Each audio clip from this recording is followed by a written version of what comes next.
ওমর ইবনে খাত্তাব রাদিয়াল্লাহু আনহু খুতবা দিচ্ছিলেন, তিনি বলছিলেন যে ওই লোকগুলোই যারা আল্লাহকে রব হিসাবে গ্রহণ করেছে এবং তারপরে ইস্তিকামাত, তারা একদম এই দিনের উপরে মজবুতি নিয়ে কন্টিনিউ করতে থাকে, আমল করতে থাকে, তারা গিভ আপ করে না। রমাদান আসলেই খুব অগ্রসর হয় তারপরে ছেড়ে দেয়, এমন নয়।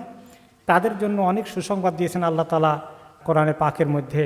তারা দিনের পথে টিকে থাকে, চেষ্টা করে, আমল থেকে সরে আসে না। তারা এরকম ইস্তিকামতের সাথে আমল করবে, তাদের জন্য ফেরেশতারা তাদের সাথী হয়ে থাকেন, তাদের জন্য দোয়া করতে থাকেন।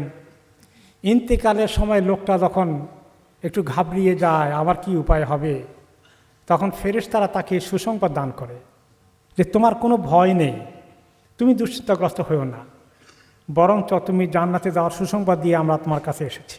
এবং তাদেরকে মৃত্যুর সময় ফেরেশতারা এই সুসংবাদ দেয় যে আমরা দুনিয়াতে তোমার সঙ্গে ছিলাম, তোমার জন্য আমরা হেফাজতের ব্যবস্থা করেছি, তোমাকে দেখেছি আমরা, আল্লাহ তাআলা দায়িত্ব দিয়েছিলেন তোমাকে লুকআপটা করার জন্যে। কবরের মধ্যে গিয়ে যখন তাকে শোয়াই আসে, একলা থাকে, তখনও তাকে সুসংবাদ দেয়, কোনো চিন্তার কারণ নাই, হিসাবের সময় তোমার হিসাব একদম ইজি হয়ে যাবে, তুমি জান্নাতে চলে যাবা। তারা এইভাবে আমলকে ধরে রাখে, ফেরেশতারা তাদেরকে সুসংবাদ দান করেন বিপদের সময়।